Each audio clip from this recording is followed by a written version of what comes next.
Les 41e journées européennes du patrimoine se sont déroulées les samedis 21 et dimanche 22 septembre. Le département a donc ouvert les portes de ses équipements culturels tout le week-end au public. J'incite les familles à se déplacer et à venir voir un peu notre patrimoine, connaître notre histoire et faire en sorte que nous donnions goût à nos enfants de vraiment connaître où ça nous sort, qui nous l'est. Et quand nous connaissons qui nous l'est, quand nous sommes riches de notre patrimoine, ben nous fait avancer le cœur léger et avec vraiment une beauté de l'âme, une beauté d'esprit, et on est prêt à affronter toutes les difficultés. À l'Artothèque à Saint-Denis, le public a pu découvrir l'exposition Rhododendron. C'est une œuvre du photographe Jean-Marc Grenier qui était en immersion dans des familles réunionnaises de Saint-Benoît et de Saint-Louis. Et il nous a donné le cadeau, hein, c'est exceptionnel, hein, de pouvoir entrer dans l'intimité des familles qui font du maloya et du service cabal. L'occasion de promouvoir l'accès à la culture pour tous avec la gratuité dans les musées et établissements participants. Pour la culture, on est ici pour le master et du coup on savait que c'est la journée patrimoine, on sait que c'est gratuit et du coup on voulait voir. Dans la journée du patrimoine déjà parce que tout est ouvert, tout est accessible, c'est vraiment fait pour faire une tournée, donc là c'est notre premier. Mais oui, la culture avant tout, permettre de sortir, avoir une raison de sortir, pas de déambuler et avoir une autre activité qu'aller à la plage tout simplement.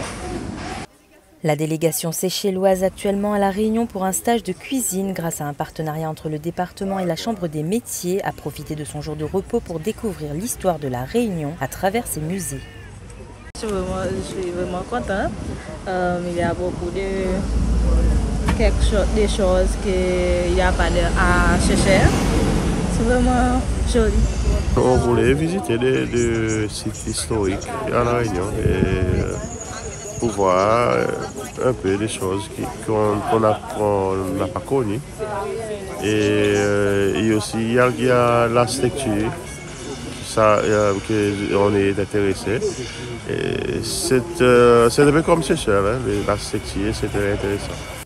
En plus des visites, la bibliothèque départementale de La Réunion a proposé un atelier pour petits et grands. Je propose un atelier pour faire une carte de Lémurie. Donc la Lémurie, c'est un continent imaginaire inventé par un auteur qui s'appelle Jules Hermann. Et donc je propose aux enfants et aux adultes qui sont ici de créer leur propre continent imaginaire, leur propre Lémurie. Moi, j'ai créé un chemin où avant les négriers passaient, les bateaux qui transportaient des esclaves. Et une île aux cascades, une île inconnue, un cyclone et un pays sans pollution.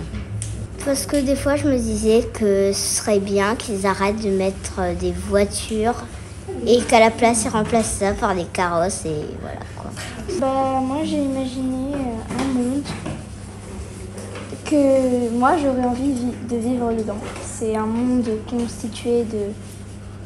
En fait, il n'y a pas vraiment d'océan, tu peux carrément marcher sur l'eau. C'est pour ça qu'il y a beaucoup de plantes et de choses qui ne seraient normalement pas possibles de mettre sur l'eau, qui y sont. Et en fait, j'ai créé un peu un univers imaginaire. Autre temps fort ce week-end, le président du département Cyril Melchior a reçu un chèque de 500 000 € du loto du patrimoine pour le projet départemental de musée de l'habitation et de l'esclavage. La cérémonie s'est déroulée au musée de Villèle. Les 500 000 € seront les bienvenus. Je tiens à remercier le loto du patrimoine, la fondation Stéphane Bern pour toutes les contributions. Nous utiliserons cet argent à bon escient pour réhabiliter d'abord la partie les plus anciennes, historique, à savoir l'usine de canne à sucre qu'il y a à côté de la vieille cheminée. Et de l'autre côté, la conciergerie, les cuisines, tous ces lieux où les maîtres de l'époque ont côtoyé les esclaves. Voilà donc ce que nous allons faire, c'est un travail de réhabilitation au bénéfice des populations d'aujourd'hui, des visiteurs, mais aussi dans un souci de transmission vers les générations futures de Réunionnaises et de Réunionnais. Les travaux du futur musée de l'habitation et de l'esclavage doivent démarrer courant 2025 pour se terminer fin 2026.